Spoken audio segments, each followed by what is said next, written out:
പഠിക്കാൻ ആഗ്രഹിക്കുന്ന എല്ലാ കൂട്ടുകാർക്കും ഈ വീഡിയോയിലോട്ട് സ്വാഗതം. മാത്സ് അധ്യാപിക എന്ന നിലയിൽ മാത്സ് പഠിക്കാൻ ഞാൻ ഉപയോഗിച്ച കുറച്ച് സീക്രറ്റുകളാണ് ഇന്നത്തെ വീഡിയോയിൽ ഞാൻ നിങ്ങളുമായി ഷെയർ ചെയ്യുന്നത്. അപ്പോൾ എല്ലാവരും റെഡിയല്ലേ? Secret number 1, embrace the beauty of practice. അതെ, മാത്സ് പഠിക്കാൻ ഷോർട്ട് കട്ടുകളൊന്നുമില്ല. പ്രാക്ടീസ് പ്രാക്ടീസ് പ്രാക്ടീസ്, നിരന്തരമായി പ്രാക്ടീസ് ചെയ്യുക. Practice makes a man perfect എന്ന് നിങ്ങൾ കേട്ടിട്ടില്ലേ? അത് തന്നെയാണ് മാത്സ് പഠിക്കാനുള്ള എളുപ്പവഴിയും. ഏതൊരു സ്കില്ലും നമ്മൾ നന്നായി പ്രാക്ടീസ് ചെയ്താൽ നമ്മൾ അതിൽ എക്സ്പേർട്ടായി മാറും അല്ലേ? അതുപോലെ തന്നെയാണ് മാത്സിന്റെ കാര്യവും. മാത്സ് നന്നായി പ്രാക്ടീസ് ചെയ്യുന്നതിലൂടെ നമ്മൾ ഒരു മാത്ത് എക്സ്പേർട്ടായി നമുക്ക് മാറാൻ സാധിക്കും. അപ്പോൾ നിങ്ങൾ ചെയ്യേണ്ടത് ഓരോ പ്രോബ്ലവും നന്നായി എൻജോയ് ചെയ്ത് സോൾവ് ചെയ്യുക. അപ്പോൾ നിങ്ങൾക്ക് മനസ്സിലാവും the beauty behind math. Secret number 2, time and effort the real investment. Maths പഠിക്കാൻ നമ്മൾ നല്ലോണം ഡെഡിക്കേറ്റഡ് ആവണം. അതുപോലെ തന്നെ നന്നായി ടൈമും സ്പെൻഡ് ചെയ്യണം. ഇതൊരു വിത്ത് നട്ടുപിടിപ്പിച്ച് അത് പൂക്കുന്നത് വരെ നമ്മൾ വെയിറ്റ് ചെയ്യാറില്ലേ? അതുപോലെയാണ്.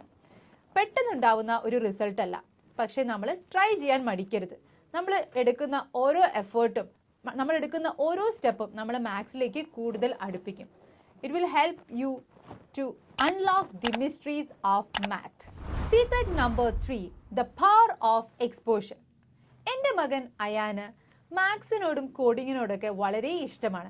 അയാൻ സ്റ്റെം ലാബ് എന്ന പേരിൽ അവനൊരു യൂട്യൂബ് ചാനൽ തന്നെയുണ്ട്. അതിൽ അവൻ ചെറുതായി മാത്സ് ടീച്ചിങ് ഒക്കെ നടത്തുന്നുണ്ട്. ഇതൊക്കെ അവൻ്റെ പാരൻസ് മാത്ത് ടീച്ചേഴ്സ് ആയതുകൊണ്ട് അവന് കിട്ടിയ കഴിവല്ല, മറിച്ച് അവന് കിട്ടിയ എക്സ്പോഷറാണ്. മാത്ത് അധ്യാപിക എന്ന നിലയിൽ മാത്സ് പഠിക്കാനുള്ള സാഹചര്യങ്ങൾ നമ്മൾ അവന് ഒരുക്കി കൊടുക്കും. അപ്പോൾ അവൻ അത് യൂസ് ചെയ്ത് അവൻ മാത്തിൽ ബെറ്റർ ആവുന്നു. അതുപോലെ തന്നെ അവനിക്ക് മാത്സ് എന്ന വിഷയത്തെ വളരെ ഇഷ്ടമാവുന്നു. അപ്പോൾ ഞാൻ പറഞ്ഞു വന്നത്, മാത്ത് സ്കിൽ എന്ന് പറയുന്നത് പാരമ്പര്യമായി കിട്ടുന്ന ഒന്നല്ല, മറിച്ച് നമ്മൾ എക്സ്പോഷർ അനുസരിച്ച്, അതായത് നമ്മൾ മാത്തിനോട് കൂടുതൽ എക്സ്പോസ്ഡ് ആയി കഴിഞ്ഞാൽ നമുക്ക് ആർക്കും മാത്ത് ജീനിയസ് ആയി മാറാൻ പറ്റും. സോ നിങ്ങൾ ചെയ്യേണ്ടത് കൂടുതൽ ബുക്സ് റെഫർ ചെയ്യുക, കൂടുതൽ വീഡിയോസ് കാണുക, മാത്സ് റിലേറ്റഡ് ആയിട്ടുള്ള വീഡിയോസ് കാണുക. അതുപോലെ തന്നെ നിങ്ങൾക്ക് കിട്ടുന്ന ഓരോ അവസരവും നിങ്ങൾ ഉപയോഗപ്പെടുത്തുക. മാത്സ് പഠിക്കാനുള്ള ഓരോ അവസരവും ഉപയോഗപ്പെടുത്തുക. പിന്നെ ഞാൻ മുന്നേ പറഞ്ഞ കാര്യങ്ങളൊക്കെ ഫോളോ ചെയ്യുക. എന്തൊക്കെയായിരുന്നു? മാത്സ് പഠിക്കാൻ പ്രാക്ടീസ് ചെയ്യണം, നിങ്ങളുടെ ടൈം, എഫേർട്ട്, അതുപോലെ തന്നെ ഡെഡിക്കേറ്റഡ് ആവണം. ഓക്കെ.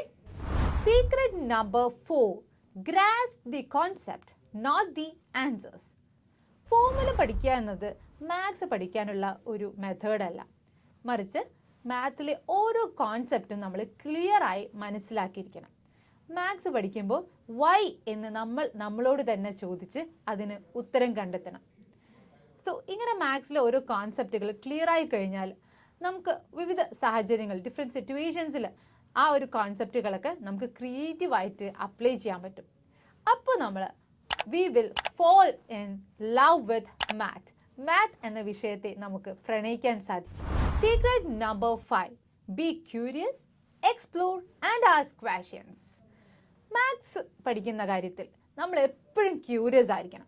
ചെറിയ കുട്ടികളെയൊക്കെ നിങ്ങൾ ശ്രദ്ധിച്ചിട്ടില്ലേ? അവർക്ക് എപ്പോഴും ഡൗട്ടാണ്. അവർ എന്ത് ഡൗട്ട് ഉണ്ടെങ്കിലും ആരുടെ അടുത്ത് ചോദിക്കാൻ അവർക്ക് മടിയില്ല.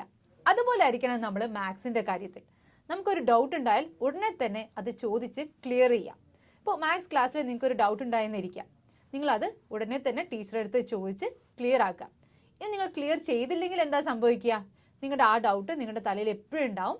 ബാക്കി ടീച്ചർ പറയുന്ന കാര്യങ്ങളൊന്നും നിങ്ങൾക്ക് മനസ്സിലാവില്ല. റൈറ്റ്?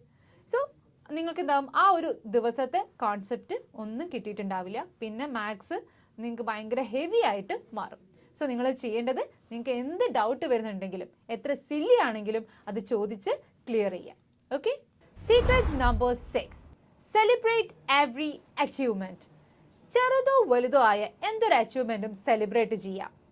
ഫോർ എക്സാമ്പിൾ, ചാലഞ്ചിങ് ആയിട്ടുള്ള ഒരു ഫോർമുല നിങ്ങൾ സോൾവ് ചെയ്തു, അല്ലെങ്കിൽ കോംപ്ലക്സ് ആയിട്ടുള്ള ഒരു കോൺസെപ്റ്റ് നിങ്ങൾ പഠിച്ചെടുത്തു.